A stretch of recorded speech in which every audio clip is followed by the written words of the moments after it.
Wherever he went was Deputy Sheriff Reynolds. He is one of our drone operators, and he's probably getting a drone. And he's going to show you a little bit of how it works. But we know y'all got a lot of stuff on the agenda, so we're going to show you how it works, how it flies, and he's going to fly it. We'll show you how he's going to go out and fly over the cows. We'll show you how the cows fly. Oh, you guys are flying around in here? Yeah. He's going to fly it. In here, inside here. I don't know what he's going to do in here. He may take it outside and show you how the screen works and stuff like that. So we have two different versions of drones. An indoor drone that we use for SWAT that's set up totally different, and the parameters on how you use it are different than an outside drone. So he's going to show you one of our big outside drones tonight that has the infrared on it, flying around. You can go in stealth mode. There's no lights on it. It actually has a payload cargo of so many pounds. You guys don't use it for that. But so we use it for different ones, like on SWAT, we have rooms, and we'll send it to a structure to try and find what we're looking for before sending a team in. So it just depends what we're doing. So the difference is, like, this drone is made for outdoors because if it's in this room, it has sensors and everything to keep it from crashing into the walls. Are they all fly, or do you have any drones on the ground? We have called a robot or remote drones. We have a robot that works for our SWAT team that we can send. It has cameras and all that stuff on it. But I know what's they're whole two different purposes. The drone flies. They're both called the drone, and one's a robot, one's a drone. Yeah, one's a robot, one's a drone. So. What did you say that the payload is on that? That you can carry stuff with it, we don't. But they do have drones out there that you can actually pick and do stuff. I mean, actually, I think in some cities taking it and using the package delivery and try it out. Now, we don't do that because once you start getting into payload, dropping stuff and this and that, people, it's a whole different world with the FAA. Because they actually have to go take a test and they're FAA certified to fly drones. Ours is designed exactly for what they are. Search and rescue, finding people, locating the bad guy, locating somebody lost in the woods, stuff like that. We don't use them to drop stuff in places, stuff like that. Ours are what they are, search and rescue, locating the bad guy. So, They're one of the main tank killers right now in Ukraine. they are. More drones have killed tanks than anything else. Right. So It's amazing. I watch a special on that where they take them over there, they go through a I remodel. watch them every day on the internet. You're watching hundreds of tanks that destroyed. But it would be able to drop the stick of dynamite, right? I'm going to introduce Deputy Reynolds. He's going to tell you all about drones, answer your question on it. He's a certified drone operator. He's been through the training, and he's going to tell you all about what it can do, the capabilities, and the demonstration. Good evening. I'm Deputy Reynolds. I've been on the drone team for probably about 2-3 years now. We're currently using Teledyne FLIR. This is the brand. They are more of scout drones than anything else. Their capabilities are kind of limited to more of what we need. They're not used for surveying or anything like that. They don't have any kind of on display. We have your regular color camera. We've got thermal camera. We're limited by the FAA to about 400 feet above ground level that we can fly, but they can go a lot higher. I believe these models go about 1.5 miles, 2 miles away from me at max range. They can go up to, I believe these are rated 30, 40 miles an hour. It comes with 2 batteries, so we're able to swap them out. If we have to go do a longer flight, we can bring it back and swap one battery at a time so it doesn't have to shut down, so we don't have to deal with about 1 to 2 minute boot time that it has. For all the drone team, we have specialized vehicles that we actually have charging ports that we can plug our battery chargers into, so theoretically we can have a limited flight time because we get about 25-30 minutes per set of batteries. They're great tools. From time to call you get on scene, how long does it take you to get a drone in the air? I can get the drone in the air 3 minutes at most. Realistically, all we have to do with these current models is flip these 4 legs out, attach the camera, and throw the batteries in there and let it go through the process. The other ones were a little longer, but we switched to these, which have been a lot more efficient in getting up in the air quickly. They're great tools. I've used them multiple times to find people in the woods, to find missing Alzheimer's. Do they have GPS on them? They do, in a sense. They have to connect to GPS, and we can see like where they are on the map. But because of the cybersecurity concerns that have been going on lately, it's pretty much restricted to the drone and our controller. So it's not like How often do you something. find yourself using the drone? I'm sorry? How often do you find yourself using it? Actually quite a bit, probably a couple of times a month easily. We use them a lot if there's a missing hunter, missing person, we can cover a lot of ground fast by putting them up. And that's one of the big things that we use the drones for. Or if someone flees on a traffic stop and is running, we'll throw the drone up because it can cover so much area faster. And the faster we get the drone there, it helps us catch the guy that ran or the missing person that's wandering. And I think you answered. Sometimes you see that if you're driving on I-75, you're being watched with, from above, let's say a helicopter. You do that ticket off the drones? One more time? Helicopters will give you a ticket. no, we don't have tickets off We that. don't have tickets off the drone. No, that's what Highway Patrol says. Well, you know, We're speeding, that's what, you're not supposed to be speeding tickets. That's, the Highway Patrol does a speed measurement out of an airplane. It's a fixed wing and they're using laser. Yeah, we don't do that. We don't use those for that. They'll sit up there. And It has to be visually seen by a human being and Now on the calculated. camera, Yeah, no, sir, we I don't do think that. you may have already answered the question, but do you have the ability to sense heat, like on a person's body, and see it in more with the Yep, that's for, mostly for nighttime flights, that's how we find people. Because these don't have spotlights or anything like that, they just have the regular flight lights, the green and red in no direction, so their aircraft can see it. Do they have the ability, as a default, to return back to you if you lose? Yes, they do have an automatic return to home. They also have a home button that if I'm feeling lazy, I can hit that, it'll fly back for me. But yeah, anytime that it loses connection with me, or if it loses too many satellite connections, so it can't really triangulate its position, it'll return back to home automatically. How does it work in those areas? I live in the middle of the swamp. How does it work in those areas that don't have good internet or Wi-Fi? So they mostly operate off of satellite GPS. And then it has a direct connection from my controller to that. So it doesn't use any kind of cell network or any kind of Wi-Fi or anything like that. They're basically not limited where we can use them at, as far as a GPS or satellite, thing like that. We can use them anywhere. Two questions, actually. I have a couple old DJIs, and they also use the GONASS. They use, what do you call that, the Russian satellites? And you know what I'm talking about? There's American and Russian. Yeah. I'm guessing that's how they keep the accuracy correct. What are the rules? I haven't flown mine in like 3 years. Has it changed for the FA? Not particularly. It all depends on if you were flying for commercial reason, if you're flying for personal reasons. There's a lot less restrictions if you're flying for recreational use versus like for us where we're flying for a commercial purpose. I know you're not allowed to fly over state parks. They have that rule. You can take off from here, but you have to land from here. You know what I mean? That's what I understand too. And the second question is, which I think is awesome, so up north, I use my drone to help find for search and rescue. I'm a nerd, a geek. So I helped the female, whatever you call it, search for a little bit. It only lasted 5 minutes. But it would have been useful if the feed can go to like all the officers, like more than one person. Does that offer that? So I don't believe this one does offer that. The only one that I am familiar with that does offer that feature is the Skydio one. And you have to pay a lot of money, and it's still experimental. I know we can cast this one to a television, so we can have a bunch of people around us helping look. But as far as like a live feed being able to be viewed by supervisors or other people, Skydio is the one I'm aware of that has that. We've used them on hostage situations or something like that. If we have somebody barricade the house or whatever, like he's talking about. When we have the hostage negotiations band sit up there, always got a big screen TV in, so we can see what's going on. They'll cast it into our hostage negotiations band, and we can see live what's going on from their point of view. Thank you. you mentioned personal use versus commercial use. Did you have to have a license to do this? Yes, everybody that's on the drone team is certified by the FDA with the Part 107. Yeah, you have to take a regular course, don't you? Well, yes and no.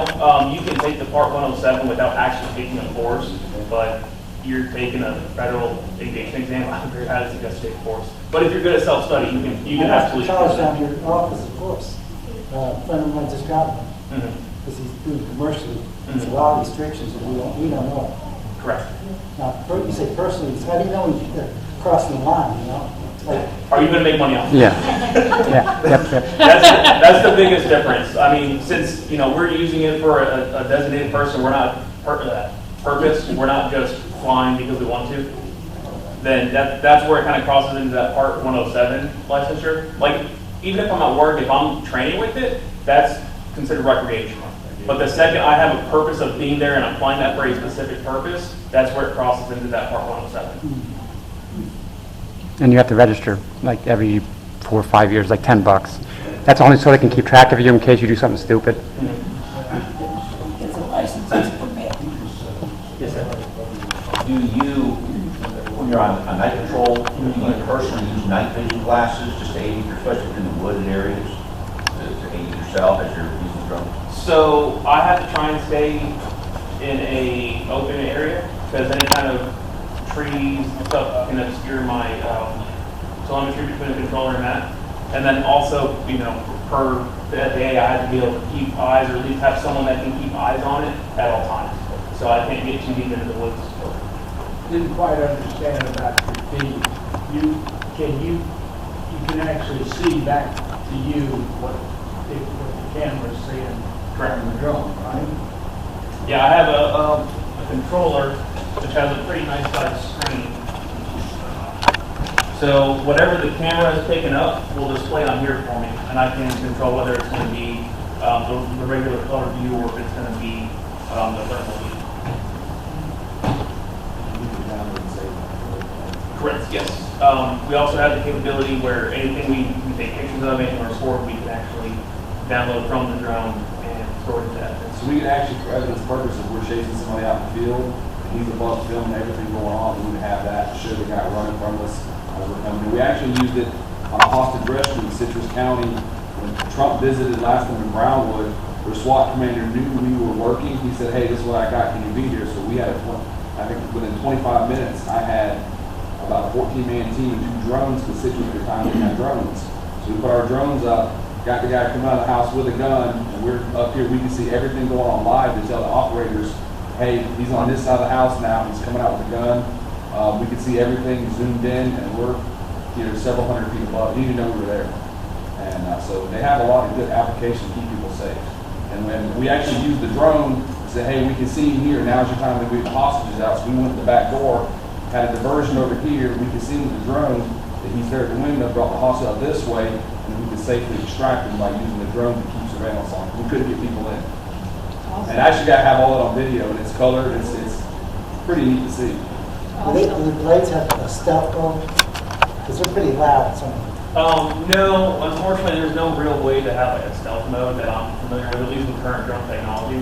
There are some that are a lot lighter and a lot smaller with less capabilities that are a lot quieter. They got little tiny ones, Personal use. But with the camera on, as good as the camera is, you can get high enough up and zoom the camera in to where you My can't. neighbor's got one, and you can hear it when he comes by. He's got one almost that size.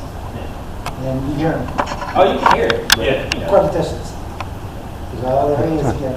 By the way, I mean, can you get arrested? I mean, keeping time or something? You approach somebody's house and fly around, Keep your clothes on and you won't have that problem. We're like, keep your clothes on. People are forgetting this is for law enforcement, not personal pleasure. To add on to him, actually, 99% of all drones they can't zoom in. I mean, they can zoom in, but it's digital, so you're just zooming in on garbage. But the expensive ones, I'm guessing that's analog. I'm guessing that's true zoom. So we do have both analog and digital. I believe it goes up to 16 analog and then 32 digital, if I remember correctly. Okay. But at that point, it's just software. Yeah. What's the price on the drones? These right here we bought for about, I think these were 20,000 each. Wow. Which is considerably cheaper than the last one we had, which we wound up having to. Cheaper than a helicopter. They A say, lot cheaper than our helicopter. And insurance. And the government actually, and it was basically restricted to Florida, told us we had all our drones. We had actually drones that were higher tech than this one that could zoom into a license plate from like a mile. The government set some restrictions on drones because of China, the spyware, all that stuff. And they come out with a list of certain drones we could use. So our drones were not on that list. So we had to revamp our whole drone unit and start over again. So How many you have? we have 12. 12? Oh, wow. We have 2 on every ship. 2 in Oh, each that's ship. 20 grand a pop? Sir? At 20 grand a pop? But we was able to recoup that by selling the ones that we originally had to start over again. See, I But didn't- still, go buy a helicopter. And for you factor in the manpower of certain calls, Yeah. this cuts our manpower down extremely because we can deploy them faster and we can resolve the situation. So when you budget how long it would take for people on the ground walking, and you factor all that in, we save a lot of money. So if you crash it, you have to pay for it? They're insured. They're insured. They're insured. I'm sure they'd rather waste the bad guy's ammo on the drone than an officer anyways. But if there's no further questions, are you going to fly outside? You said you were limited to 400 feet. You have something else in there reading on that thing? Yes, our controllers do tell us approximately how far off the ground we are. We are allowed to break that under certain conditions, but the standard rule of thumb is don't break 400. The reason I'm asking, I was in the model airplane stuff, so we run into that same problem with that 400 limits. Yeah, I mean, if we Those have are like, FAA rules and regulations you're getting into with that. yeah, so if we have like a big cell tower, we can technically go 400 feet above that cell tower, but that's typically for live surveying, and that's not what we're taking part in. By that point, our cameras aren't really going to use anything. Does it have the ability to use like other aerial instructions, like cloud or other drones? No, anything that is registered, it will send us an alert that there is. So we won't avoid it.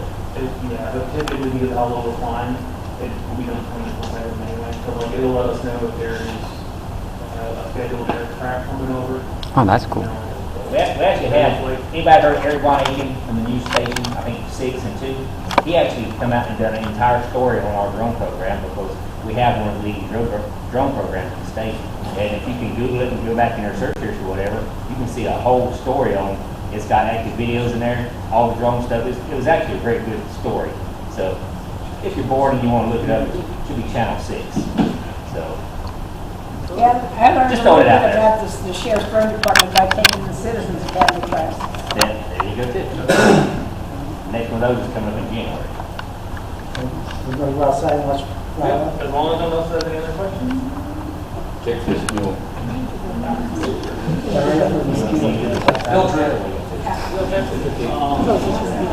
No, unfortunately, not this one. Is everybody mind stepping outside so he can kind of show you as he flies it over? Yeah. Playing soccer in the cow fields and stuff like that? Sounds good. I'll meet you out there.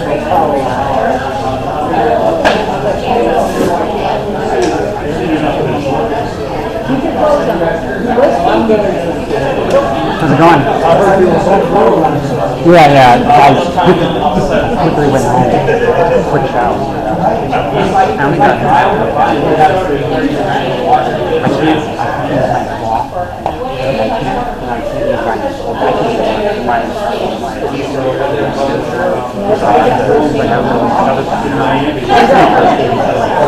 that I reached out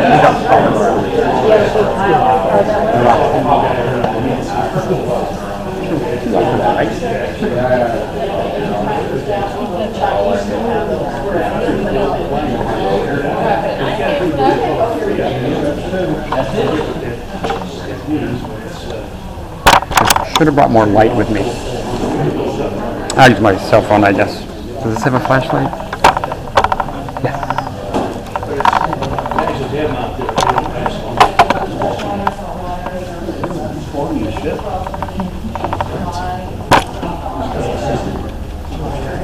Oh, that's, sorry. Were they going to fly it?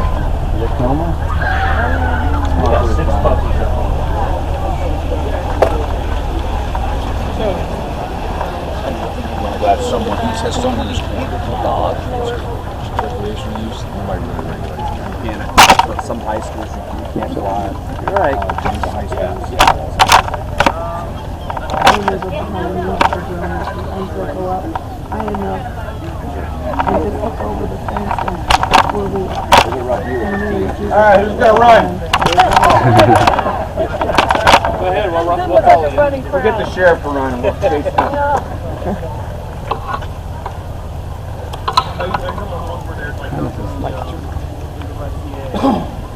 When we first got them a couple years ago, we actually used my kids for football playground. The kids let them take off and run, so the drone pilot would have to do target acquisition, pick the target up, and the drone would actually follow the person running. So they locked in, and would follow them.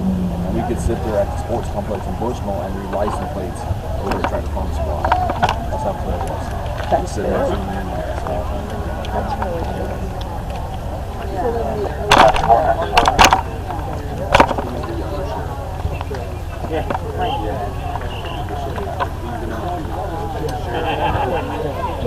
It's poison on fire too. I don't eat raw. I eat steamed raw. I don't eat raw.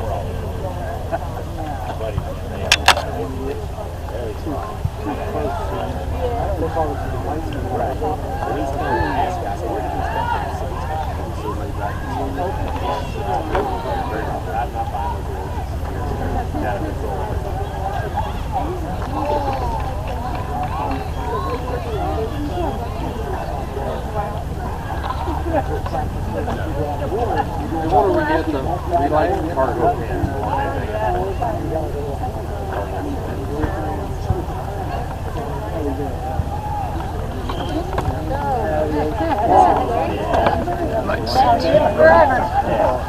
I make you tough. Yeah, exactly.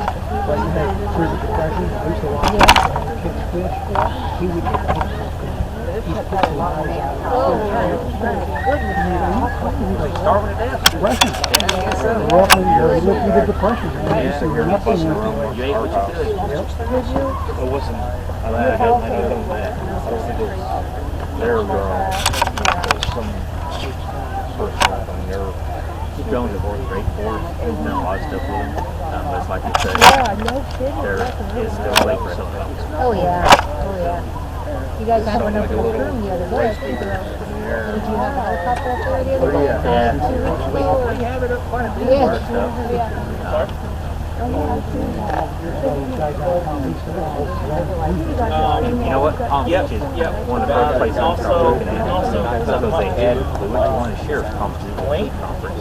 And they had the drones and they had their command center, and that's when they command center. yeah, that's what the whole time. We have all this in my service. It needs an upgrade. And we need something that's mobile that doesn't require a semi. That was their purpose. So that was their thing, here's building sheriff. I mean, they teach us, but at the same time. Inmates to build it and all that stuff from over at Pride over there. That's where it comes from. It's antiquated. Yeah. And, you know, we've had stuff in the village where we've got to get it.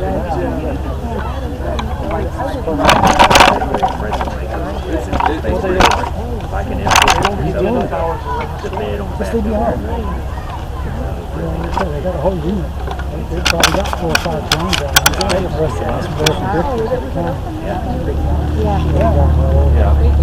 that's a lot of we looked at some of their stuff from like when hurricanes and stuff come through, how they were using them to map and look at the damage and stuff like that.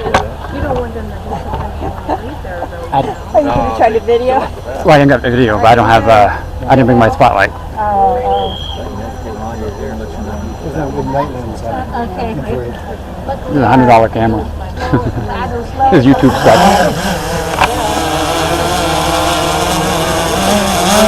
We'll give you a haircut. Yeah, it's not that. I've heard a lot worse when it first came out. You are more than welcome to go look at and just monitor the screen. Yeah, he'll. You can see everything it's doing. Are they able to see your screen where you can kind of see what they're looking at? As long if everyone's together around, if y'all kind of together around his screen, he'll show you what his view is and what he sees. That's okay. Oh, sorry, that was my bad. Running towards you. That's all them. Oh, it's all them. Orange. Okay. You're watching them. Yep. So those are gonna be the things that I'm looking for. Like if someone's running from us, if they're running in the woods or anything like that. Yeah. Have you got it in automatic mode or something? Because I don't see you controlling it. It's just sitting. It's automatic. Just yeah. hovering. As long as you don't touch the controller, they won't move. Yep, that's Okay, one of the great things about these quad style drones, because they do have VTOL, which is vertical takeoff and landing. They also do have, like the RC planes, they do have drone versions like that we can also acquire. But those issues are typically that we have to circle around like the helicopter. We can't just stay in one spot. But with these quadcopters, we can actually do that, and it won't move unless we give it a little bit of input. What about the wind? These ones are rated for a maximum of 22 miles an hour. So Anything above that, you can't fly. we can, but it's a little risky. You know, if we get caught in the crosswind or something, and it's going the wrong direction, it's going to keep coasting that way. It can't fly like that. So, does anybody want to get a closer look, or? We'll zoom in. Can you let it hover a little closer over this way?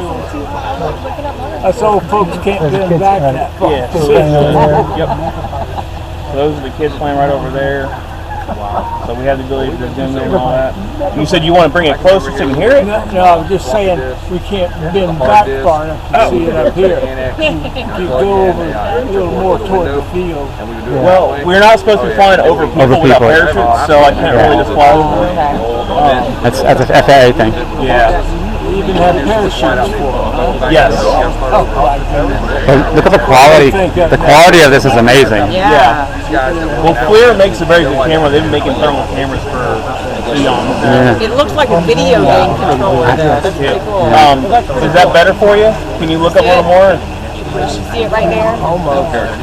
Yeah. Show us. Back up a little bit. Right to the right of you. Here it comes, oh my goodness. Oh! Your catch up is gone. You said you were going to run, right? Yeah. It's amazing how it holds its position. Yes, absolutely. I mean, and drone technology has advanced so much in the last few years alone. I can only imagine what, 2-3 years. The military. Oh, yeah. I got a buddy that works over the Lake Bill. Yeah, we're nothing compared to that. But they also have a budget that we don't have. I was in Iraq, and that's high tech, just so you know. Does anybody else have any questions, or does anybody else want to see before I land it? I don't want to see it wrong. Here it comes.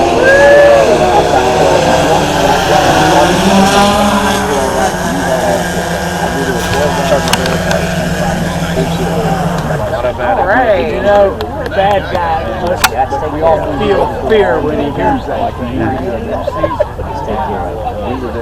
I don't even think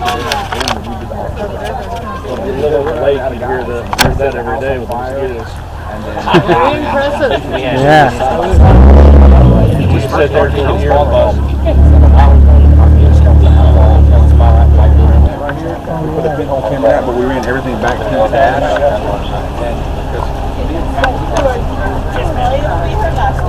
Oh, two puppies.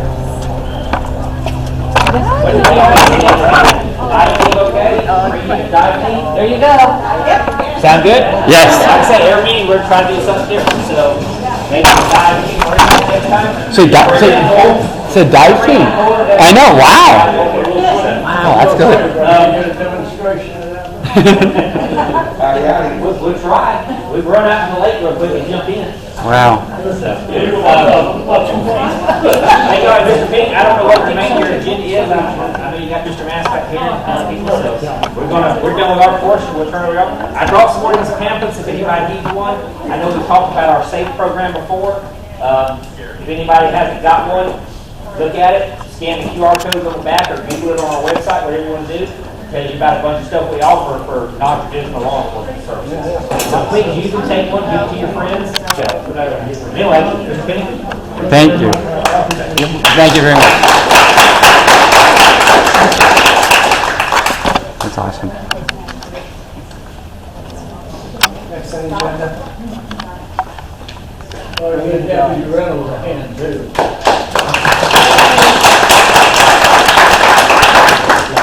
questions before he leaves real quick, before he takes off? Is there still one piece? Yeah. The It only- is still, well, I mean, it breaks down, but yes. That's a tripod. This is Deputy Hillman, one of our patrol leaders.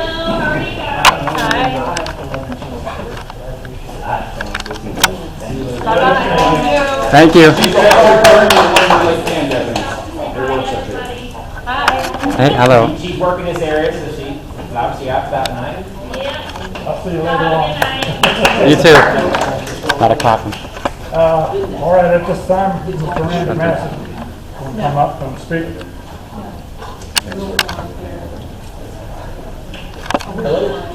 My name is Randy Mask, and I'm the Sumter County Tax Collector. Rachel Madden is here with me today. She's the manager of the tax department. I always like to start off with, anytime I speak to a group or even my employees during our annual training day, our mission statement is to provide the highest level of customer service with excellence and integrity. And if you have the opportunity to visit our office, I am sure that you have seen that. We have a 99.91 customer service approval rating. That's just based on our comment cards, so it's a little higher than that, I believe. But we obviously collect property taxes. Tax season just started. I know, right? Tax season just started here in Sumter County and across the state for that matter. But so you can pay your property taxes annually, or you can sign up to pay them quarterly.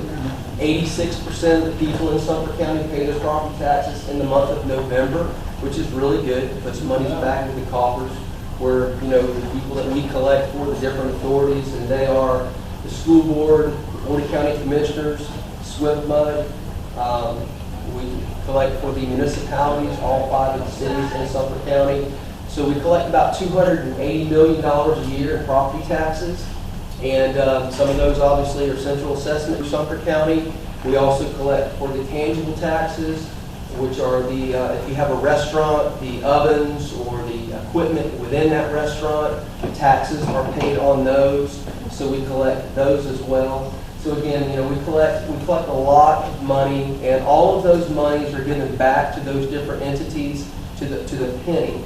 And so there's a lot of things that go on within the office other than collecting taxes. We're basically an agent of the state, so we provide your D&D services. So you're going to go get a driver's license, a title transfer, a tag renewed.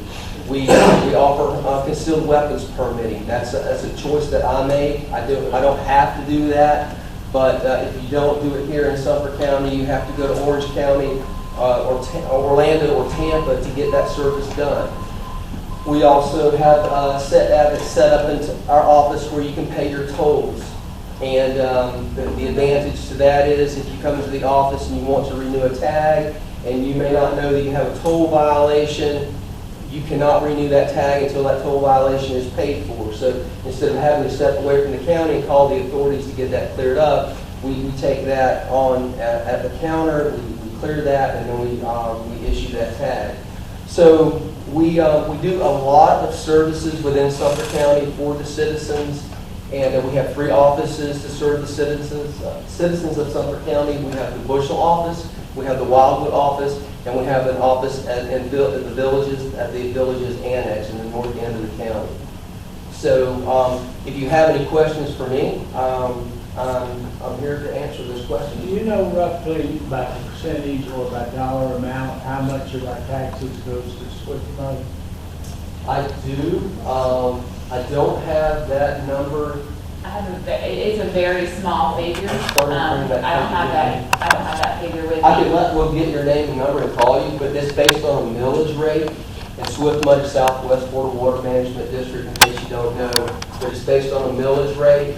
I'm afraid to even guess, but I looked at that number today right before I came here actually, but I didn't bring those papers with me. So, yes ma'am. So a property doesn't pay property taxes. How many years before it goes up? That's a great question for Rachel. So She's once the property expert. becomes delinquent, property taxes come out on November 1st each year, they go delinquent on April 1st each year. So a certificate is issued, which is a lien that's placed on the property on June 1st each year if the taxes are unpaid. The taxes remain unpaid for 2 years. April 1st, 2 years after the taxes became delinquent. So my taxes became delinquent on April 1st of 2023. The property could possibly be sold the very first time would be April 1st of 2025. So it's 2 years after the date of delinquency. Oh, geez, yes. Thank you.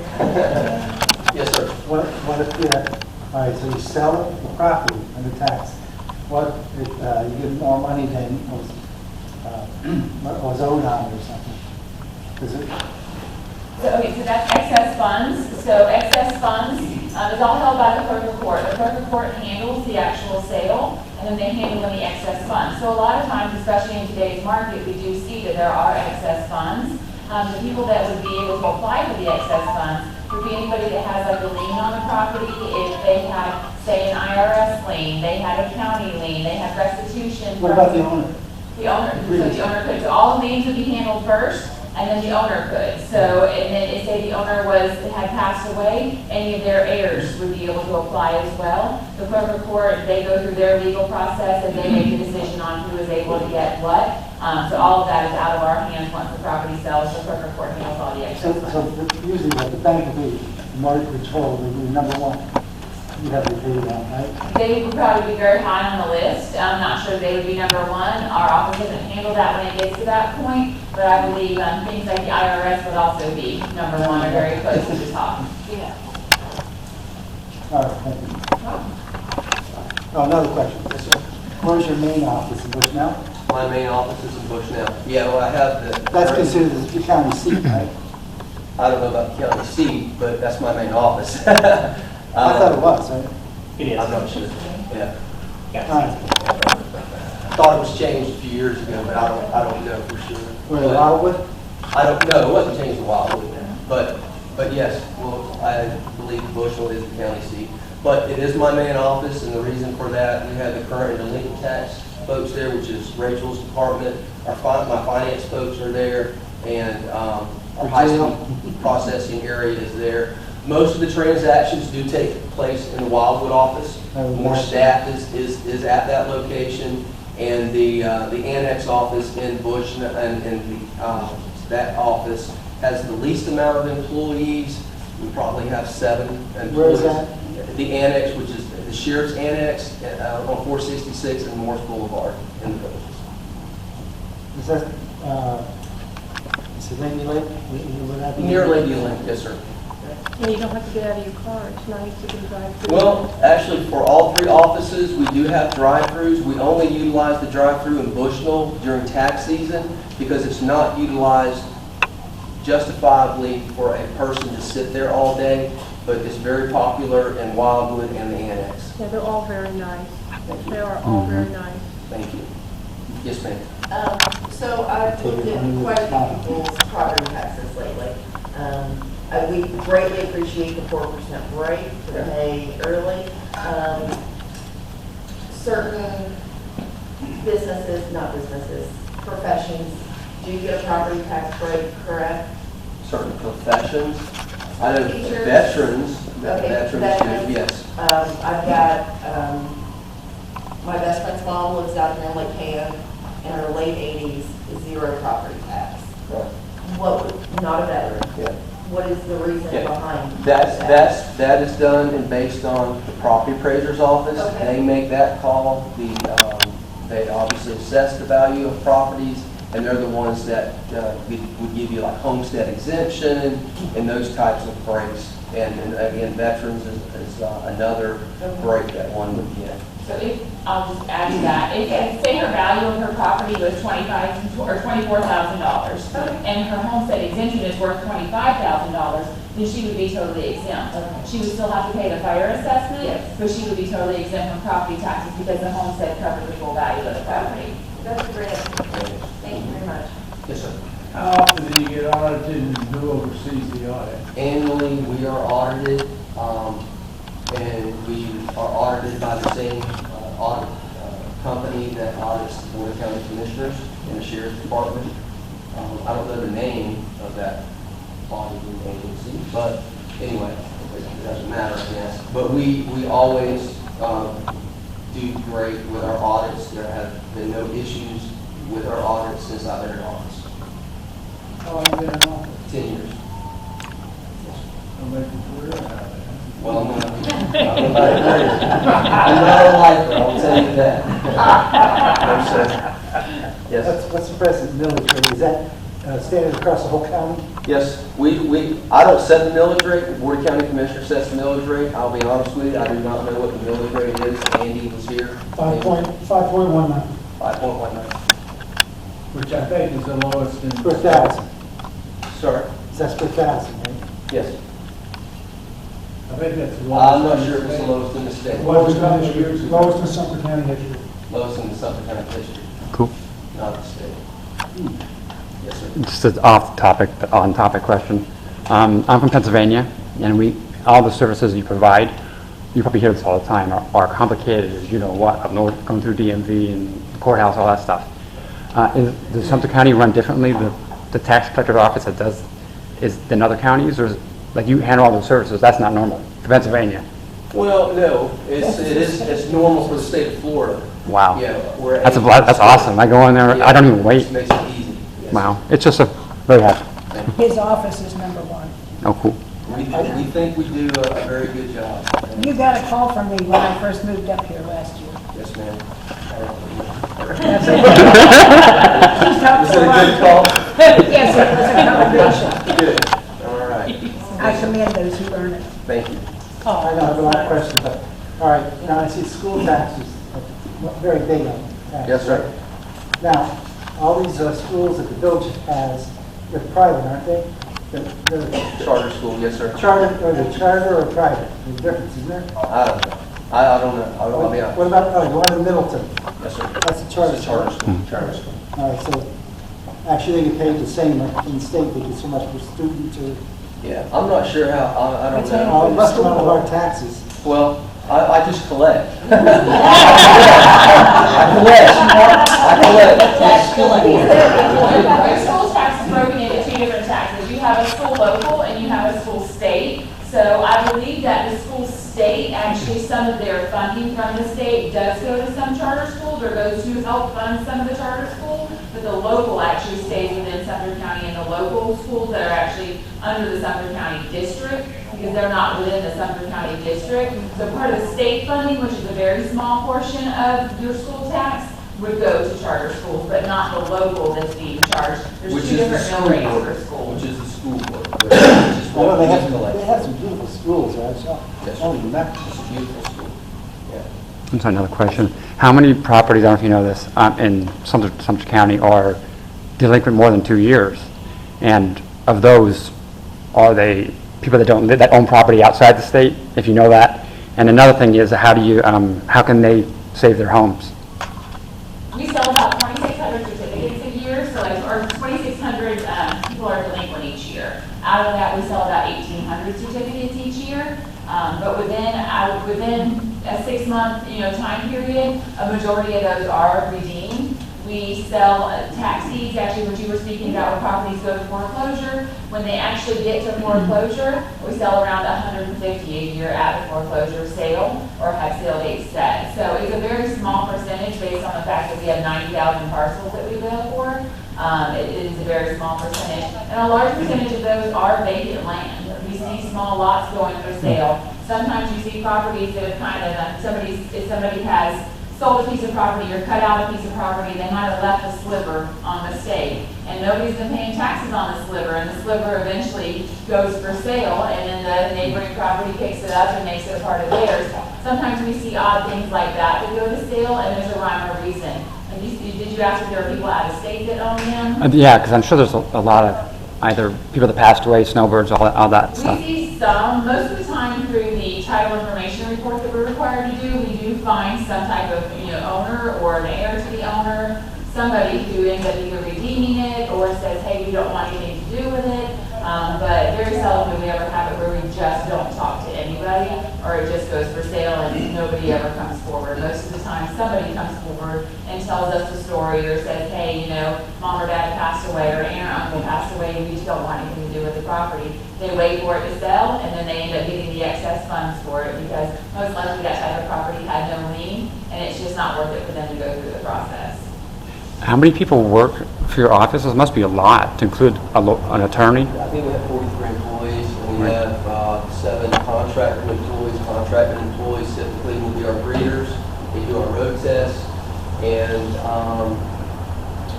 so we have contracted employees. We don't have to pay retirement. We don't have to pay vacations for those folks, and that they are a huge benefit to us. And it's the other great thing about contracted employees, we bring them in and we get an opportunity to look at them and then look at our office and see if they're a good fit. We typically will pick them up as clerks because they work for us, and we feel like they're just a good fit for the office. So it's a great opportunity to kind of check them out first. So, Do you feel like your full-time, true county employees give you 110%, and then those contract, they're kind of like, they'll give you 110% until they know that they're not going to be kept on, or? no, they give up, that all of them give 110%. You give 100% if you're going to work for me. Because Great answer. we work for you, and I am your representative, and I would run a business just like I would want you to run it for me or me to run it for you. So, Rachel will tell you that I have a very, very high level of expectation for my offices. Sounds like you're in Washington. I'll tell you personally that you have a great office. Yeah. Used to dealing with Charles County, and it's horrible. Now you have to make an appointment to go in there. We offer appointments or walk in, so it's some people like to have that known at the time that they're going to come in, and we appreciate that too. But you know, we have a lot of great folks, and whether you're a tax collector employee or an advance employee, a contractor employee, you know, we have high expectations. I think you should give them all there. We just did. That's just cost of living. That's race. Yeah. There are people at the Wildwood office, you walk in there, they're so gracious, they're cheerful, and I've never had to wait more than 5 minutes to get in to sit down. Any more questions? I know we have another speaker, so I don't want to hold you folks up. But I appreciate the opportunity to come out and visit with you.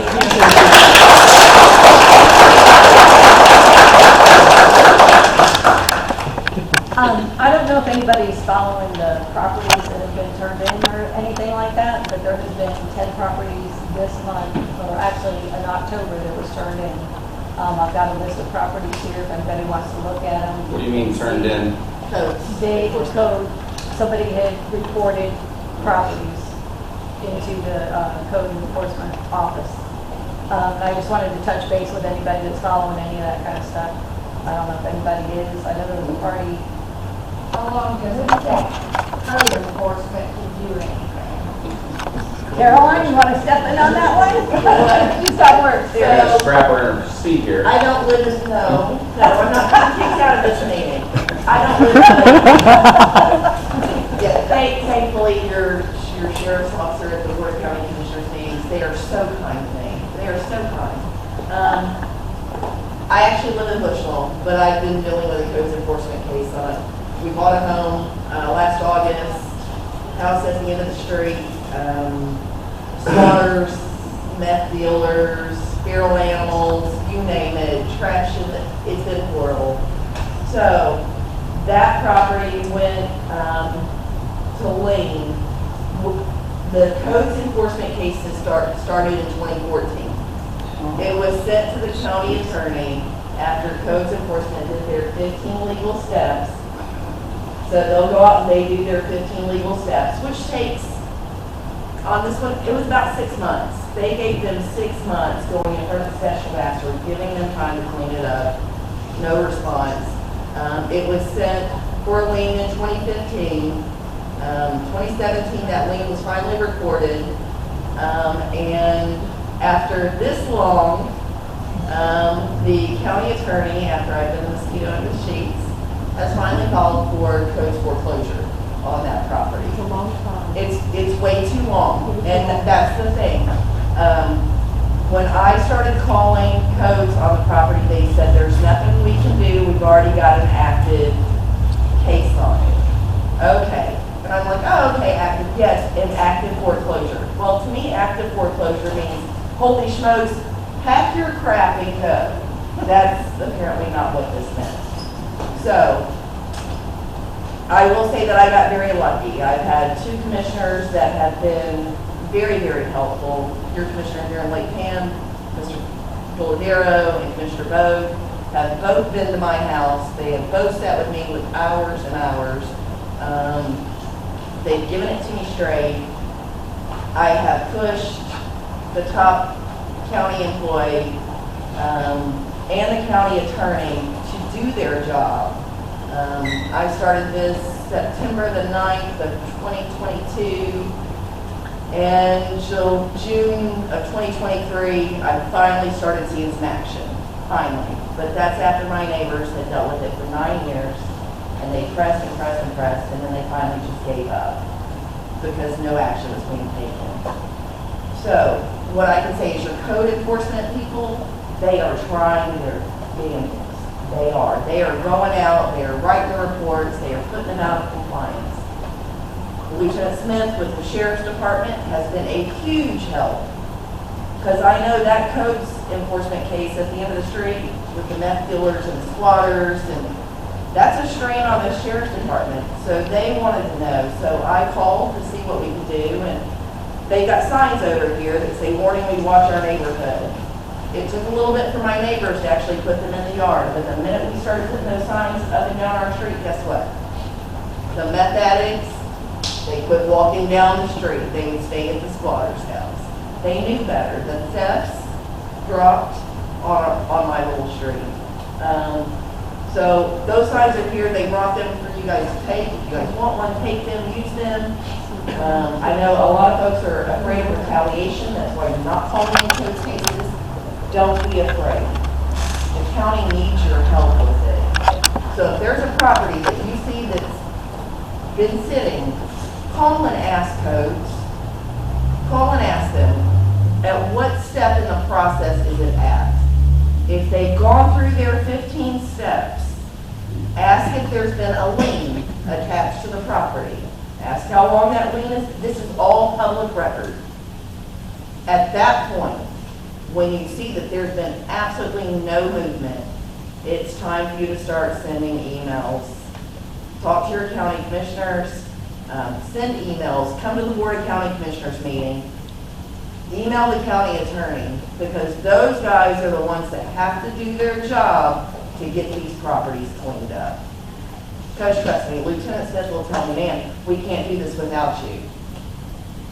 I want nothing more than the squatters that are putting extra strain on animal services, the Sheriff's Department, the Fire Department. This one property, 267 Sheriff Department calls since 2015. Probably 60 animal control calls. Codes has been out there 60 times minimum. So, but we as the citizens here, we've got to step up and not be afraid of the neighbor saying, oh my God, you called codes on me. First and foremost, go to your neighbor, knock on their door, ask if they need some help. Because you never know. It could be an 85-year-old lady in there and her kids are screaming, whatever. Ask first, but then call. Call and make the report. So as far as your question, how long does it take? Those 15 steps, probably 6 months to a year. And that's a long time. But it gives them a chance to clean the property up. After that point, it's time for the county attorney and the county administrator to start pushing them. And they will give you some excuses. It could go up for tax sales, so we're not going to do anything. So the minute you know that it doesn't go up for tax sales, the taxes are paid, call them back and say, hey, it didn't go up for tax sales, it's time to do something. So I will tell you, it's taken, it's a lot of stress, and it's been a lot of strain, and taken a lot of time. But once the ball has started rolling and the moss is coming off, and we're starting to see some action, I think we'll see a complete change on our street. Nobody which- wants to live with anybody like that. No, None no, of you you don't. should have to. No, and I really do appreciate Commissioner Biladero. I mean, I really do. I can send him an email, he emails me back the same day. I can call, leave him a message, he will call me back. Like I stated, he came and sat at my dining room table, I gave him sweet tea, and we talked for 2.5, 3 hours. I mean, it's very rare that you've got a commissioner that will be that involved. And like I said, I don't live here in Lake Pan. But you guys have to realize, no matter where you live in the county, you vote for every single commissioner. Every single one of them works for you. So, stay on top of those codes, folks. Do they? Thank Every you. single one? Well, I'm gonna, Just don't be afraid to call them. don't get Call afraid. them, because the more that we call in, the more that they're gonna go out there, the more they're gonna start cleaning up the properties. I mean, just a little bit that we have done, like, I see a big change in Lake Pan. Now, I mean, there's still a lot more work to do, but I think if everybody pitches in, and the only way that somebody's gonna find out that you called it in is if the owner asks, hey, who called this in? Nobody's gonna know. I'm not gonna know that you called somebody in. This is And I will all- tell you, if you're afraid to call a property in, find me. Give me the address, I'll drive past it, and if I think it's worthy to be called in, then I'll call it in myself. Right. Do they give notices? What's that? When they get called in, they get notices from, Yes. Yeah, they're gonna Yes, send a they do. notice. I mean, they're not just gonna come out and start, Not finding notices who stuff. calls, yeah, No. just a notice to, yeah. do they come up and slap something on the door, or do they call? I don't No, know if the you got a codes code violation. enforcement will go to the house. There's one problem, there's only one codes enforcement That is officer the problem. in the whole of Sumter County. Well, maybe the commissioners need to know that we need to have 1 or 2 other people. The man, he's working his There. butt off, I'm telling And you. he's a good guy. Yeah. That's good. Well, then maybe we've got to bring it up to one of the county meetings. I mean, That's next Tuesday, right? yeah, It is next next Tuesday. Tuesday. Caroline, you're up?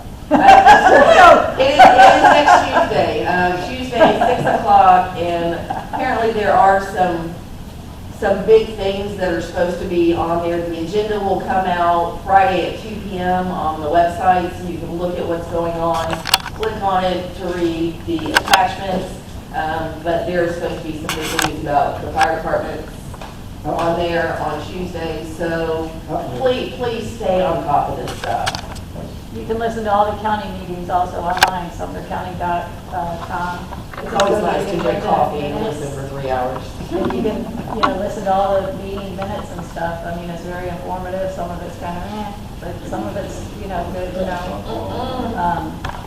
But anyway, I'm the one that does the dog tag. So if you guys know of anybody that needs a dog tag, it's on a donation basis only. I've distributed 150 tags already. Nice job. Yes. So, I've had some nice donations, and I appreciate that. It keeps me going. But without further ado, I'd like to introduce Mr. Kennedy. Question. Oh, yes. Some of those code enforcement violations, are they because of the foliage growing up on the home site?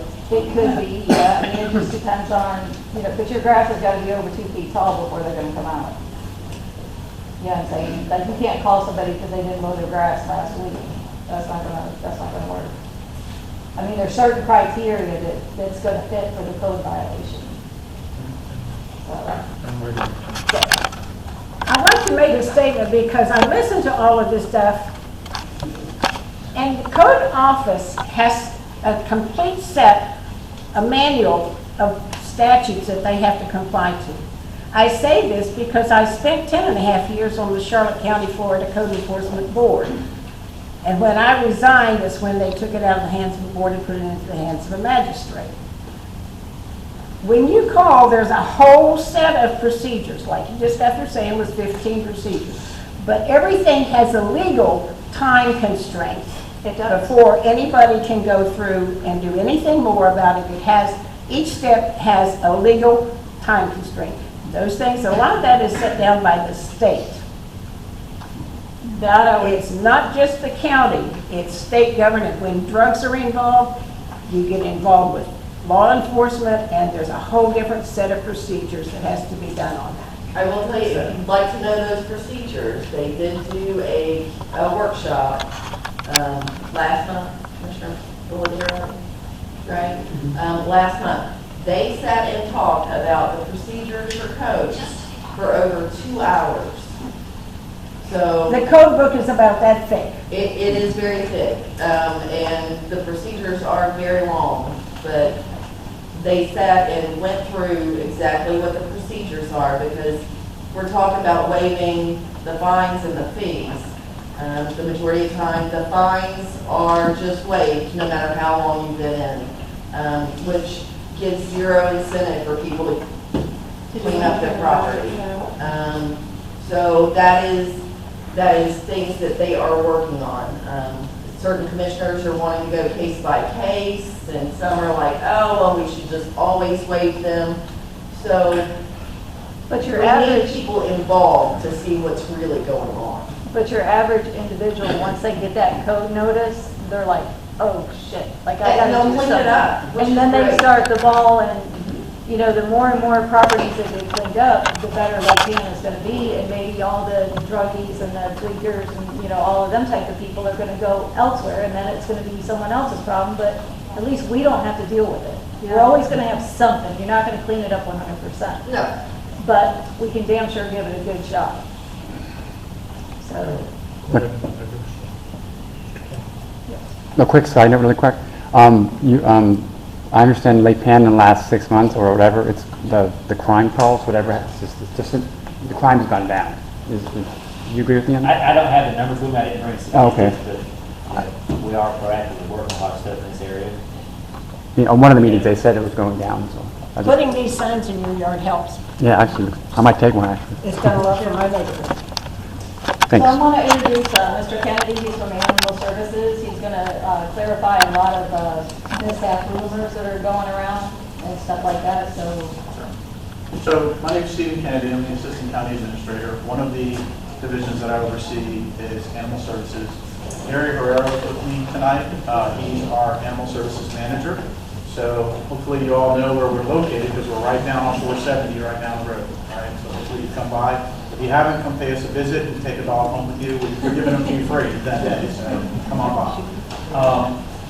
I wanted to go over a couple things about Animal Services, just because oftentimes I hear a lot of things talked about Animal Services, but it's not an easy job. It's not an easy opportunity for folks to work in, and primarily because there's a lot of unknowns, all right? So one of the things that's really important to know is, why are we here? Like, what's our whole purpose, our mission behind being here?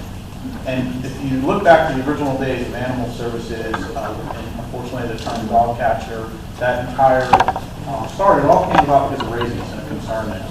And we were really tasked with public safety. That's how Animal Services got started. And what we found is that over time, our primary focus still remains about public safety. So when you look at our mission, it's about doing things like making sure that when there's an encounter between an animal and a human, or an animal and another animal, that we do everything we can to prevent that from happening and going worse. Or going into a direction that we don't want to have a negative, we don't want a negative outcome out of it. So beyond our mission, though, what we do, we have our vision of where we're going. And a big part of that is trying to do different and innovative things, because we are an open admission shelter. So I don't know how many folks know what that is, but that means we won't say no. And so that's a really important thing, because when an animal comes to us, we are its last chance. And when I say that, they're strays. If somebody's had a bad situation in their personal environment, they've gotten sick, somebody's passed away, and their animal now needs a home. And so we are there for them to take them, and we're not going to refuse them, but we are going to limit it to, you must be a Sumter County resident. So that is a requirement. That's something we actually implemented a couple of years ago, because we had neighboring counties saying, wow, Sumter County's doing a great job, we'll take those animals for you. And they started driving really far to bring them to us. And we said, that's taking up space for our residents. But ultimately, what that boils down to is that we need to figure out how do we deal with that population in as best of a way as we can. But there are limitations. right? We only have so many kennels. And so there's a challenge there. Yes, sir. Is it a no-kill? So I'm going to talk about that, and I'll get to it right now. So no-kill, in its own terminology, was born out of a practice where somebody came along and said 90% of live release is successful. And I dare to challenge anybody because I won't accept 10% deaths for no reason. So from my perspective, we challenge to save every single animal we can. And for many years, we were above 90%. We still, on a yearly basis, maintain that. But we don't hold ourselves just to that number. And I'll give you an example. I have the statistics for the last month for us. We did not reach our 90% threshold last month. And that's a goal. That's still a target. But ultimately, it is not a primary driver of what our decisions are made on. Our decisions are made on what's the quality of life for the animals in our facility. And quite frankly, sometimes an animal staying in a facility for extended periods of time is unhealthy. Once you've had the opportunity to experience an animal that has gone through that long, kenneled, for all intents and purposes, that they're being kept in a facility that's well beyond, they don't get to run as much as they should. We're a temporary location, not a permanent destination. And so when animals are kept like that, they start to lose the muscles on their body. They start to get to that point where essentially they turn into like a kennel rage. And we do a lot of things to try to prevent that. One of the things that we do is every single week, Gary and I sit on what's called pathway planning, where we meet with our veterinary technicians and we go through every single animal in our campus that we're concerned about. And those concerns run everything from the animal had a medical procedure, the animal was hit by a car, the animal just, it's got the flu, it's got all of that. And then it's also the fear, anxiety, and stress is a big factor. And then we look at what are we going to do to address that. And then we have to always deal with the animals that just aren't safe to release back into the public because, quite frankly, they're unpredictable. And that goes back to our public safety component. That's why we're here. We really have to make sure that any animal that we release is done so in a manner that it's as safe for the community as can possibly be. They're animals, though, and everybody knows that you can have a different scenario happen on any given day. But if we know that we have an animal in our possession that's not safe, then we can't release that animal to the public. So to your question of if we're a no-kill facility, we pride ourselves on what's called socially conscious sheltering. That actually was adopted by the Board of County Commissioners a couple of years ago under one of our resolutions. And that you can go online, you can search it. It started with 7 when we adopted. I think there's 9 tenants now. But really it can boil down to a few things. And they're really kind of common sense things. Things like every animal should have, and I'm talking about dogs and cats, domestic animals. Every animal should have a safe place to go at any given time. Every animal should be given medical care that you can provide within what you have the capability to. Every animal should be adopted and placed in a home that can be. And no animal should suffer. Those are pretty much the 9 tenets boiled down into a small synopsis. Those are things that we take to heart. Yes. When you adopt them out, do they ever chicken? Every animal that we adopt out is microchipped. Yes. Yeah. So every animal we adopt out is microchipped. It's also sterilized and neutered. Sterilized because that's something that is part of. Not only is it a statutory requirement for us to do that, but to be honest with you, responsible pet ownership, that's the right thing to do. And to be honest, I guarantee you there's not a single animal in our facility that didn't come out of Sumter County. It's a community issue. And so we need the community to step up and help us a little bit and try to find creative solutions. And that's the second part of our vision of wanting to be innovative and do different things. An example of that is we recently adopted a new program that's called Dogs Playing for Life. It just started within the past month. You go past our facility when you're taking your recycling or whatever, and you're going over there. Take a look, you'll see these new kennels out front. It's a large play area. And we actually take dogs out now and we introduce them to each other and we let them literally play. And you would be amazed at the difference in those animals since we started doing that. I can tell you for fact, I had an animal that was, we had a dog that was having some issues. We were concerned about behavioral problems. We had walked through the process after multiple meetings to say, what are we going to do with this dog? We can't handle it. We introduced it to play group on a muzzle. It was perfect. We took the muzzle off. That dog is one of our best dogs. You ever watch a dog whisperer? He said they're pack animals.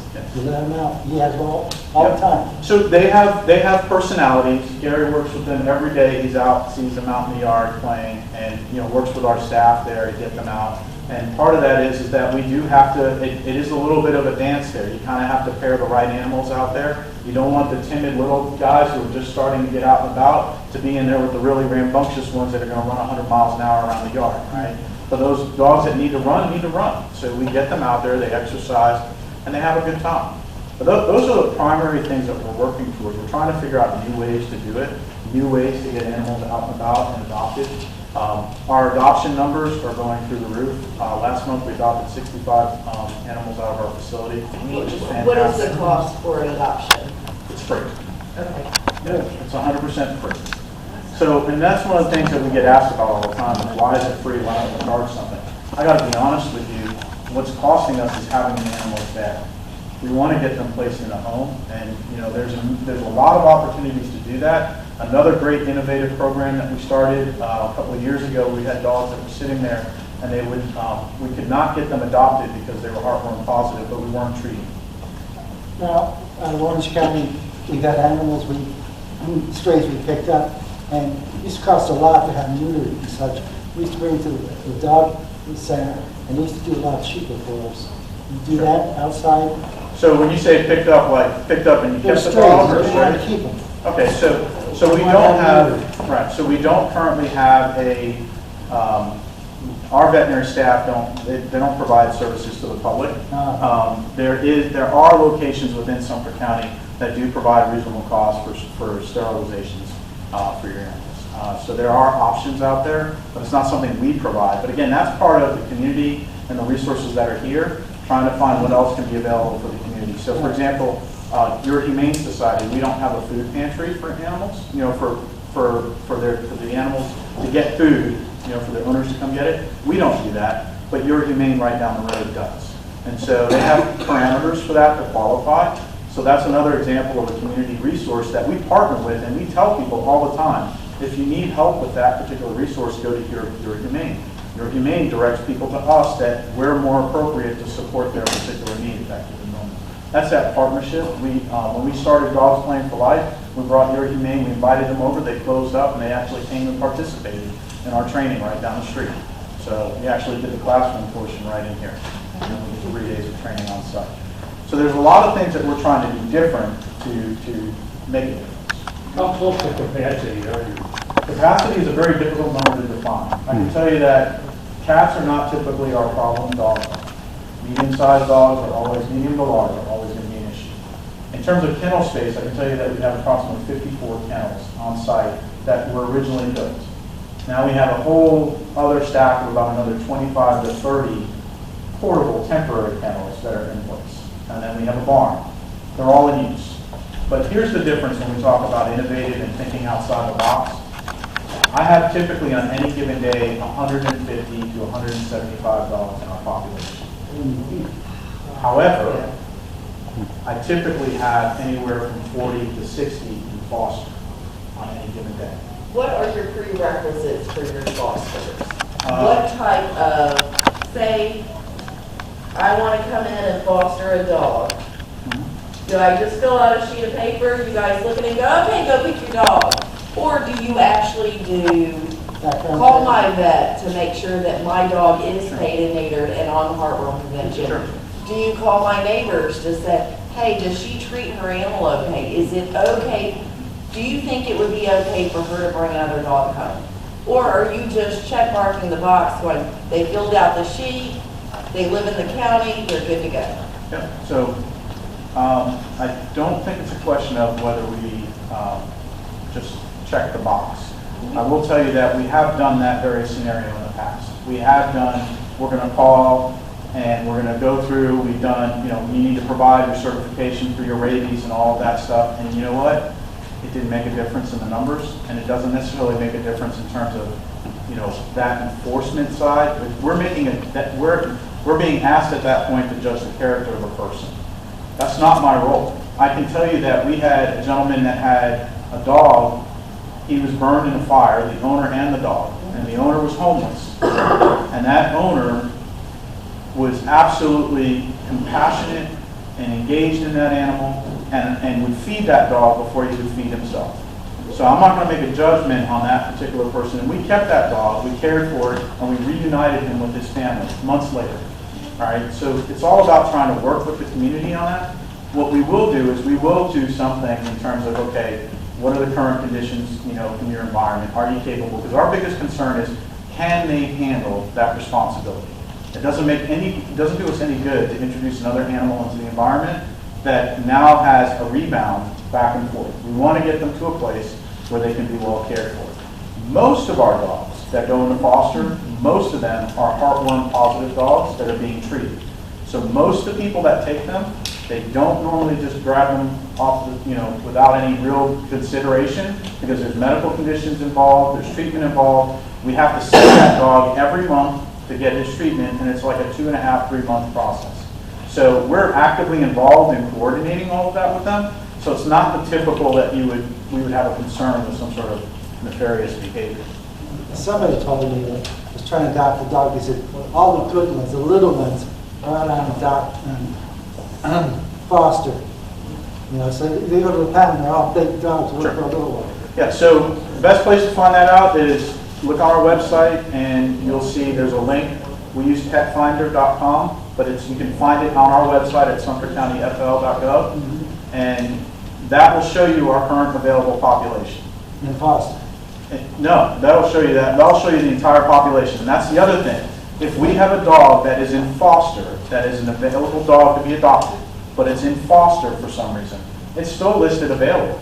You can still come and adopt it. It just means that they're no longer in the foster home. They're now on your home. So we walk through that process. What typically happens is that small dogs are they're high commodities. People love them. They want to have them. So they're going to, and quite frankly, we just have a lot of medium to large dogs. But I can tell you, if you got to see the 3 dogs when you came in here, those were 3 really adorable, lovable dogs that need great homes. There's nothing wrong with those dogs. So I would encourage you to think about this. We do have, we've had puppies, several litters of puppies this year. So we always have small dogs. What we end up doing with small dogs that are going to a home to be fostered temporarily and are not available, they're typically too young. So they're cats that are too small, or they're they're being bottle fed cats, or they're puppies that unfortunately sometimes if the mom doesn't make it, that puppy's going to need a lot of extra work, and so that's something that we take under our our belt. And it's typically folks that have fostered for us before, or county employees that foster. How do you find your fosters? Like, where are the foster people coming from? Yeah, I mean honestly, just a meeting like this. I volunteer a lot. Yeah, it's just literally a meeting like this.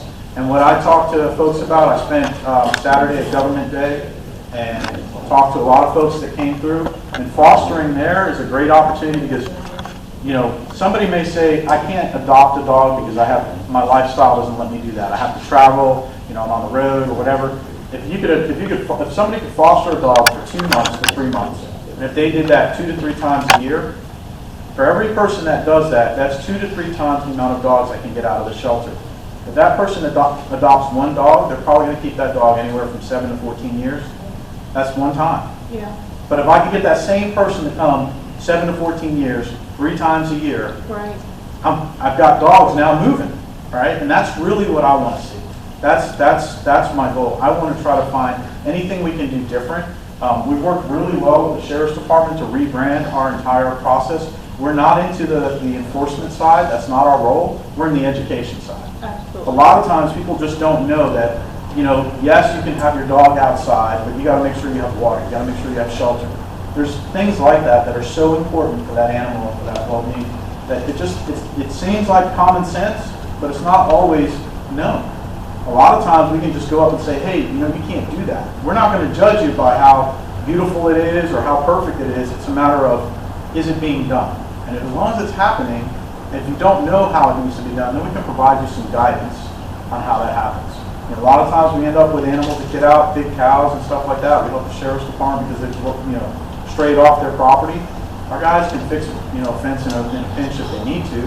But that's about just trying to protect, 1, people driving down the road, public safety, right? And 2, we're trying to maintain the welfare for the animals. Yeah, we should decline more. people that would foster them, you know, to get them out. I gotta be honest with you, Yeah. you'd be surprised how many people don't know where we are. Well, So, how can we get the word out to people? just like this. All of Sumter County. Yeah, just like this. And for every person, Gary went around and handed you all a little flyer about us. Right, right, For- thank you. For anybody that, if you just say, hey, oh, I'm looking for a dog, everybody's looking for a dog. Everybody wants a companion, all right? These are Yeah. great dogs. There's nothing wrong with them. And I can tell you that, you know, if somebody comes and adopts from us and has a positive experience, and they tell their friend, they're gonna come back. I really do try to push people to do that. I personally can't go there myself because it just breaks my heart. Sure. But I do, like, I pick dogs up. I actually saved a cow on the way home today. No lie. The sheriff's department, I saw him on the road last night on 44, a big giant cow. I called and I'm like, oh God, today on the way home, there's the cow out the road again. I said, right on 44. Yeah. So, I mean, I'm saving dogs, cats, whatever I can. But I wish we could get out there and find more fosters to get them out of the shelter. So a big part of it is, you know, if people can just share the word, and our doors are open. You know, we want people to come and talk to us. We want to educate folks on, you know, what we're doing. It's very different than where we've been in the past, and I say that in the sense that we're no longer sitting reactionary. We recognize that we can't just keep taking animals in endlessly. We have to find a way to give that opportunity to the community to step up and be responsible owners to their animals. A great part of that, I truly appreciate the ID tags. Oh, yeah. I can't tell you, like, so I'm gonna laugh. I live on the south end of the county, and I got a neighbor that I swear about every other week, his dogs roam through the neighborhood. And what it is they get out, they get loose, and we talk to them, but on their collar, it's got his phone number. Yeah, we And appreciate it. and I can call them right away and say, so again, it's neighbor helping neighbor, right? Yeah. Not only do I work for the county, but I'm a resident. And so for me, it's about, I'm gonna help my neighbor and make sure he gets his dog back, because he loves his dogs. His dogs are great. They don't cause any problems, right? And so it's just, that's the goal. But In Lake Pan, every day there's a dog loose somewhere. yeah, so I mean, it's crazy. Gary and I recently were looking at some data and doing an analysis, and we found that obviously a significant percentage of our stray animals are all on the south end of the county. You know, and I say south, meaning Lake Panasoffkee south, right? So probably, I would say 90% of our strays or more are in that area. So if we can do things like having identification tags on them, Yeah. and then microchipping, I highly encourage people to microchip. Yeah, she came to my house. I just found a little cat. Tina came over. God appreciated. She just so helpful. What you're doing with the animals are great, really. Yeah, and that's something that, you know, if you're a resource, so if we have your information and somebody walks in and says they need their help, or needs a, you know, a tag or She'll come something, right to your we can house. always refer them to you as a resource, and that's available, you know, for the community. 'Cause again, Do you ever go to Petco or PetSmart and try getting the animals, adopt them through there? I did see, I volunteered there for a while, Sure. not going to mention their names, but I would go set up the cages and they brought the dogs in. They were foster dogs. and so they were- we've worked with some rescues that have done that before, where they've actually come and checked the dog out for the day, took the dog up to, you know, Petco, wherever Yeah. it was, and they did that event. We don't do that directly normally. Honestly, we're trying to do more outreach. Sometimes we're down at Ace Hardware, or, you know, we're trying to do any opportunity we can get into the community. And just like tonight, and we had a couple of our folks out here with some dogs, it's just about letting people know that we're here, letting them know that the dogs are available. And then when you look at those dogs and you go, hey, that's kind of like a mid-size to, you know, a 25 to 30 pound dog and up, and you go, wow, look at how lovable and agreeable they are. And people all of a sudden go, hey, that's doable. I can make that work. Absolutely. Unconditional love. If a dog has a microchip, is that, because the dog is considered property, correct? That's correct. So if you have a microchip and that microchip is registered to you, that's your proof that that is your dog versus so-and-so is going to say, no, that's my dog. So it definitely helps us substantially. So there are always the occasional issue where somebody says, that was my dog and I gave it to somebody else, and then the person hasn't updated the chip registry, something like that. Those are very rare. But if you've got a microchip, for our folks, once we scan that, we can scan them in the field, we can call and see if it's registered. If everything is properly registered, we don't even have to bring the animal to our shelter. Right. We can contact that owner, take it to them, meet them on the side of the road, get them their animal back. That's typically the best case scenario. We also, obviously, you should, and if you don't know this, it is a county requirement to have your animal registered with us, your dog or cat. So how do you go about doing that? Because like I Great. have 2 dogs and they both have their rabies shots, but right here at the animal clinic, they said that it's automatically registered. So how does that work? So what, and I don't know if maybe your veterinarian does it for you, but what we do is we only require you to register with us for your pet, for that single pet. We don't require an annual registration. You do need to have your animals vaccinated annually, or sometimes it's every 3 years depending on the dose, right? Right. But that's separate. In terms of being registered with the county, you do that one time, you do that, you get your rabies vaccination, you can email it to us, you can call us, have it mailed. So how do you tell? Like, can I call you You and say, can call hey, us is my up, dog absolutely. registered? Yep, absolutely. You can call our office and talk to one of the staff there. They can find out for you if you're registered. And then they'll actually go and send you a reminder that it's time to renew your vaccinations and that kind of stuff. So, but really, it's the reason we do that is it makes it that much easier. It's one more way for us to know that if we find a dog and it matches this description, we want to get it back to that person. I've actually had folks, if we have a lost and a found on our website. I've been able to reunite an owner and somebody who found a stray, and they never came into our shelter. So it's very valuable information, but having a collar, we prefer microchip or an actual, some sort of ID tag. But if you can have those, it makes it much easier. That's- No, are you? For fostering, can you talk a little bit about the financial obligations? You mentioned that most of them have heartworms. Does the foster parent then assume the financial responsibility of that care? No, ma'am. And that's the reason why, when we had them in our care and we were trying to either adopt them or transfer to a rescue, those dogs just stayed there. They never moved. And so we actually went and said, okay, let's take one and let's see what the cost is if we do it. Because it's substantially less if we do it than going outside to get it done. We did that as a pilot study, and we found as soon as we started the treatment, rescue started pulling. They said, you've committed halfway, we'll finish it. When we extended it out and allowed the community to do it, that's what allowed us to get these animals out into foster homes. So once they go into foster, they're still our county property. A lot of times, they may not be able to be spayed or neutered at that point until they go through their treatment. So they will not leave our property until they've been sterilized. So once they go into foster, we maintain all of that care for them. We coordinate with the foster parent, foster owner to get through that time. And then at the end of that, there's an opportunity that if the foster says, gosh, I really am not a good foster, I'd like to adopt, we encourage that too, right? And so you can adopt the dog and be happy. And then once we transition, obviously the dog comes in, we make sure they're properly sterilized, and then we transfer them over to you. So a foster family would be responsible for the food for the animal. We provide it. The only thing you're responsible for is love and care.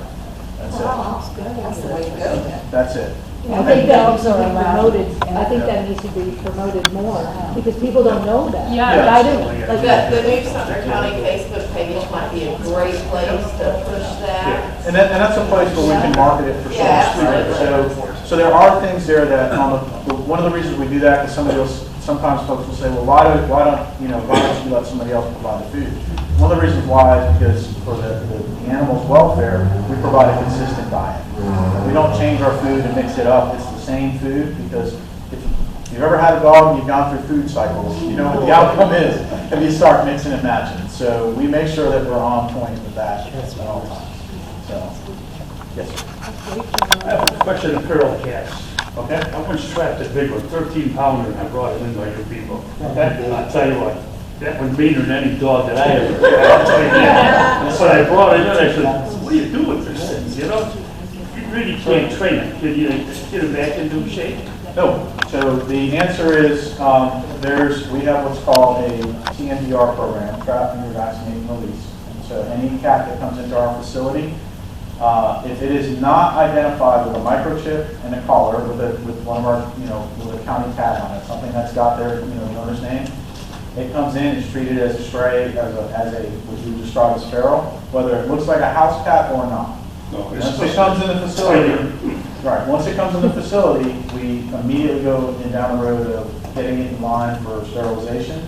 A lot of times their ears have been tipped already, so we know they've been through the system, and it's just a matter of, if they're ours, we scan them, we make sure what their chip is, and we look at the last time they were vaccinated to make sure their rabies is current, and we take them back to the general vicinity of where they were and we let them go.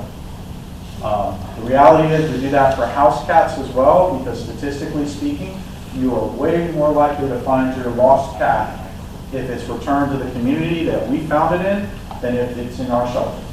Statistically, I mean, it's not even remotely close. Folks, their cats end up wandering into somebody's yard. We've got a trap. They go home, and then they never see it again. If we just took it back, it'd show back on the doorstep 2 days later and be happy as could be. So, you had a question? Yes. How many employees work? A couple questions. How many people work in your department? You guys don't, and you're not able to. Like say you have repeat offenders from certain people that have the dogs loose, and you're responding so many times. How do you guys pursue that? And another question, do you take volunteers? Okay, so I'll start at the end. Volunteers, yes. We have a couple different varieties of where people can volunteer at. So we have a full laundromat. So we have lots of blankets and stuff that need to be cleaned. Some people say, I don't want to handle the animals, but I want to contribute. That's one way they can do that. Some people don't like dogs, they just like cats. Great, you can work with our cats. We have folks that just want to handle dogs. So we do that as well. So there's at least 3 different avenues there. We also have a veterinary technician team. So we are trying to get to the point where we'll actually have folks be able to help out on the days that we do surgery as well. So that's another option that will be coming in the future. The second question, what was your second question? A couple questions. How do you enforce? What was it? Repeat offenders. Repeat offenders, Yes. thank you. So the repeat offenders.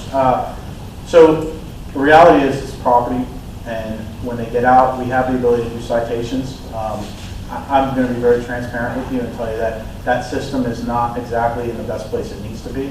It is coming up under a future review within the county. We've already drafted the proposed regulatory requirements, and those are under review right now. So I would imagine sometime hopefully this calendar year, it'll come forward. And part of that is that we want to put the code enforcement process for normal stuff, not the long-term things where we're dealing with foreclosures on property take a lot of time.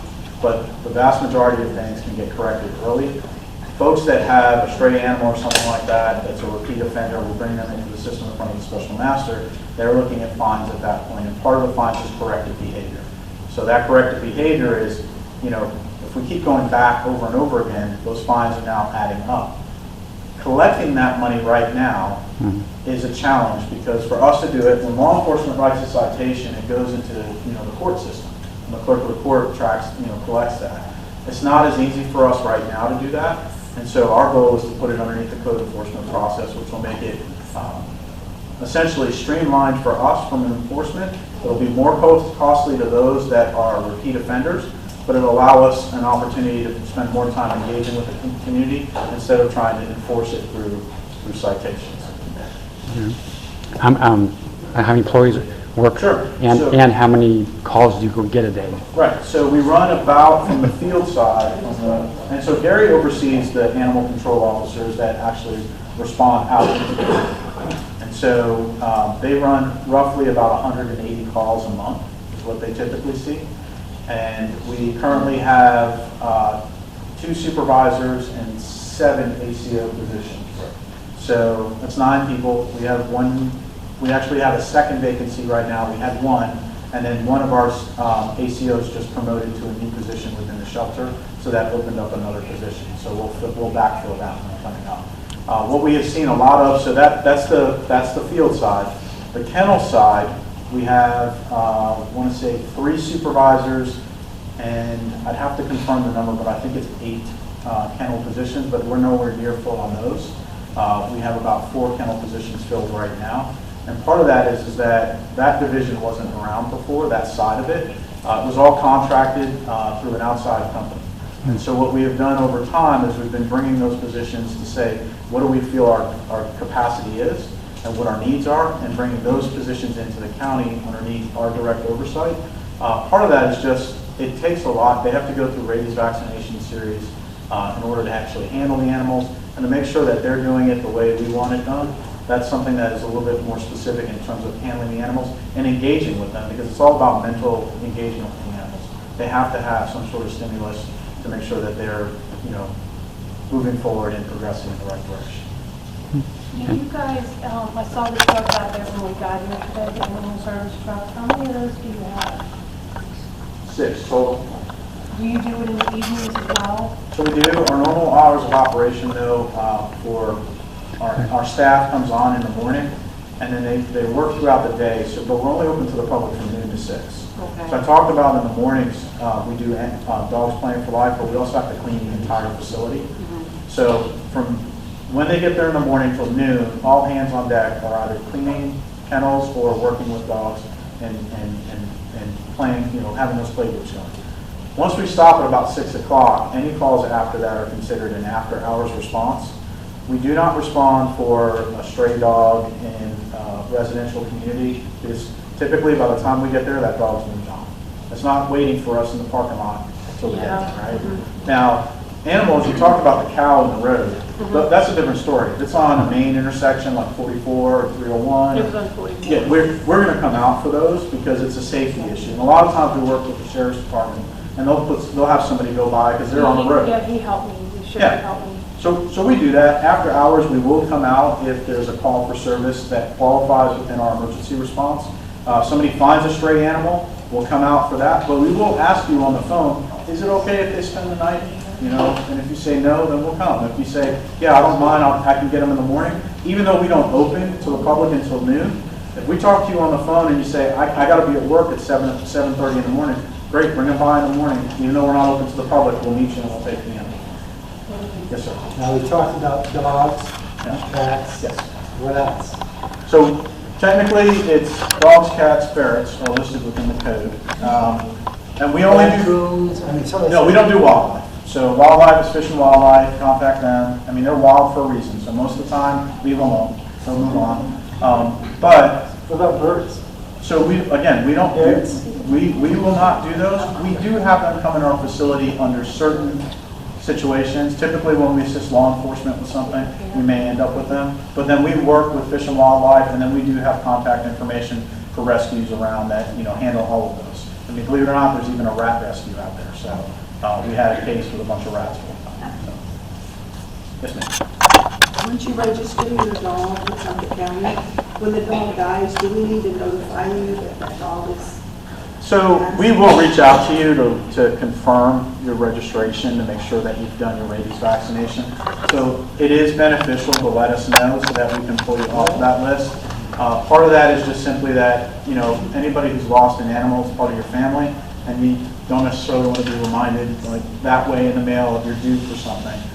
So we do encourage, if you can let us know, that's fine. If you don't, typically what ends up happening is the first time we reach out, somebody lets us know and says, I don't have that animal anymore, they passed away. Yeah, I keep forgetting to call you. Well, if you want, I'll give you my card and I can take care of it before I leave. Well, I won't do it tonight, but I'll give you my card, I'll get your information, and I'll make sure it's taken care of. Rabies was 2 or 3 years. Rabies? It varies, it's 1 year or 3 years, depending on the dosage of the shot. Okay, I need to do that. When you do, That leads My cat. me into the segue of the question I wanted to ask. I know you have a cemetery now, and I think that's wonderful. It's private, yes? Is that correct? Can the public utilize it? The cemetery next to our building, I mean, you can walk there, I mean, it's open and you can walk through Right, it. but- I guess that's not. Do you accept deceased pets? Oh, it's not a pet cemetery. It's a That's not a person. pet cemetery? No, that's a person cemetery. Really? Yeah, that's a I human assumed it was a cemetery. pet cemetery. No, it's not a pet cemetery. Yeah. All right, then I take that back.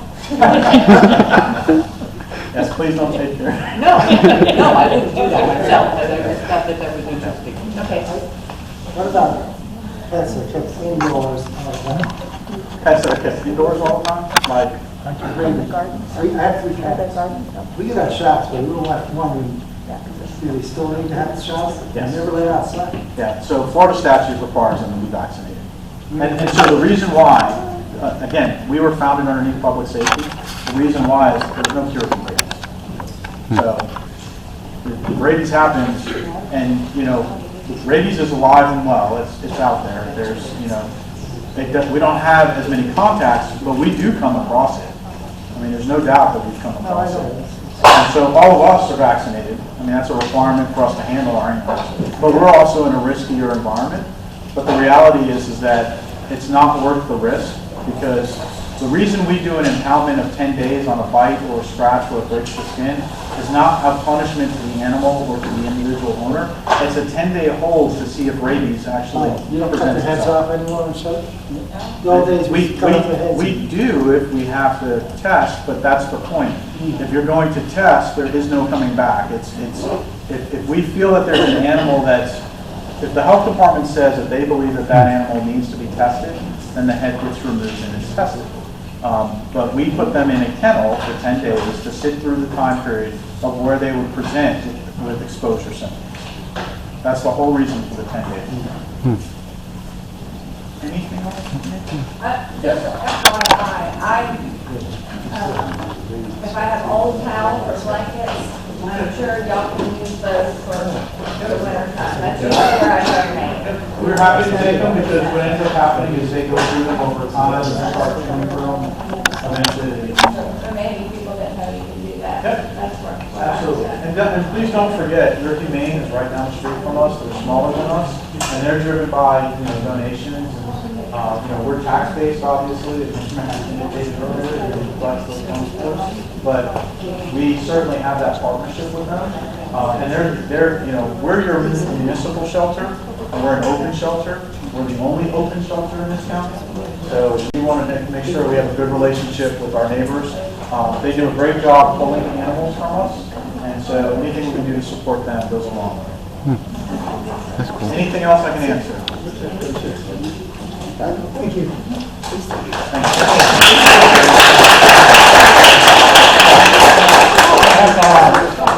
Yes, Young lady you'd like to Wait a speak minute. to. Garden club. A garden club.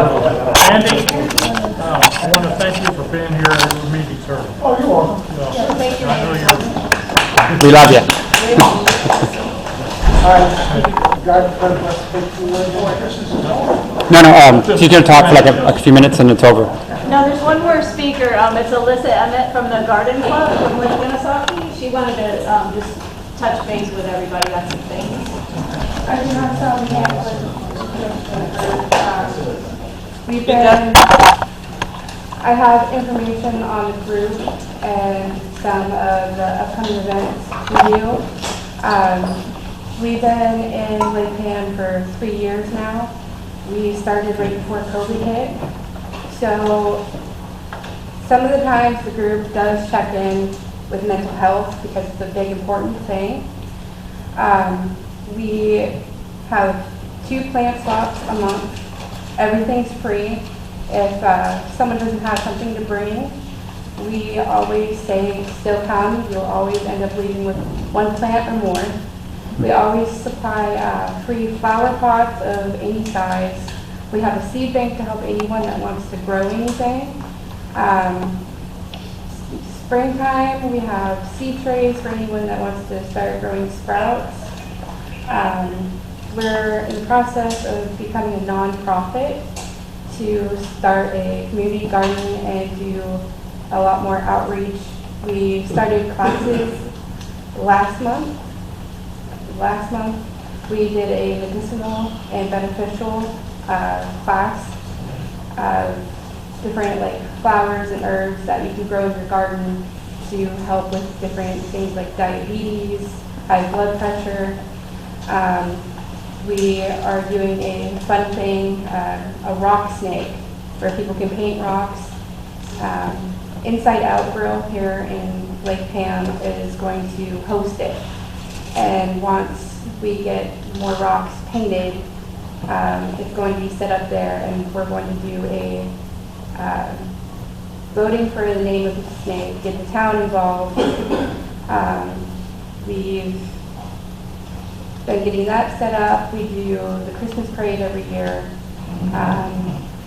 We also do when like hurricanes come through or major storms that like knock branches down, destroys yards. We always say if you need help, you're elderly or disabled or can't just be able to do it yourself, we always say contact the group because we'll help. We'll make sure we get enough volunteers to help clean up the yards. Even like Christmas time, we even pick a member or a community member and set up a Christmas tree and stuff for them. We are going to be doing, once the group's big enough and once we get the community garden big enough, we're going to start doing our own type of food bank because of the community being a little bit on the poorer side. We also are going to do outreach with people that are addicted. The first plant swap we ever had, there was a couple that was drug addicted and they stayed afterwards, and I talked with them for a good hour and a half, and I didn't see them for a few months afterwards, and then I got contacted. They ended up, after that plant swap, quitting drugs because they felt like someone actually cared and got them into something that would get them away from drugs. Now they own a homestead in North Carolina. That's great. Wow. So I want to help more with that too through the garden because I've noticed how the garden groups helped a lot of people with their mental health and helping addicts not be addicts anymore. Once again, you're meeting here, right here On this side, Saturday at 10:30. underneath the gazebo over here? In the building. Oh, in the building. Yeah, I was able to get the building. This week will be over here. Once a You're month? bringing plants inside? How many times do you meet? We meet twice a month. Oh, twice a month. One Saturday and one Sunday, but this Saturday is going to be the last one of the year because of Thanksgiving. But December, we're having a Christmas party. It's a bring a dish, bring a white elephant gift, just come and have fun and meet all the members. We have 484 members.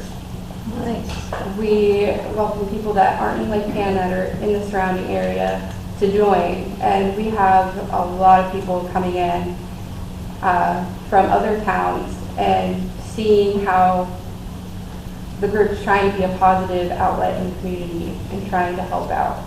We also are going to write a letter to the county about the gazebo, getting native plants put in and then the group maintaining them so it doesn't look bad.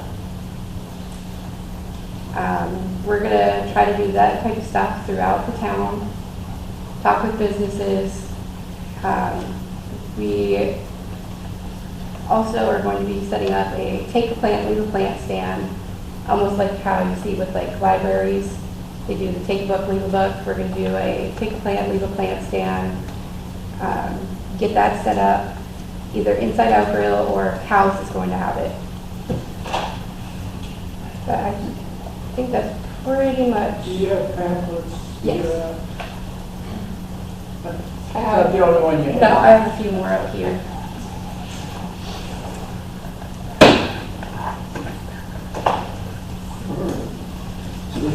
This gives you the dates for the, when you have the meetings. Yes, on the back of it. Okay. They also have a Facebook page. And Yeah, we have a Facebook group too. If someone doesn't have Facebook but wants to update like when the events and stuff are, there is an email set up.